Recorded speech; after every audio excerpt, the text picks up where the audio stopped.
নমস্কার, আমি অ্যাস্ট্রোলজার দয়াময় গঙ্গোপাধ্যায়। আগামী 18ই অক্টোবর শনিবার ধনত্রয়োদশী অর্থাৎ ধনতেরাস 12টা 18 দুপুরে শুরু হচ্ছে এবং তার পরের দিন রবিবার অর্থাৎ 19শে অক্টোবর পর্যন্ত এই ধনতেরাস রয়েছে।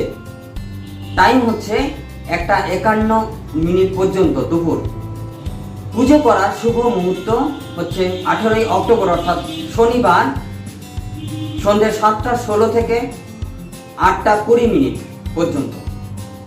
কেনাকাটা করার শুভ মুহূর্ত বা শুভ সময় হচ্ছে সন্ধ্যা 6:41 থেকে 7:38 পর্যন্ত।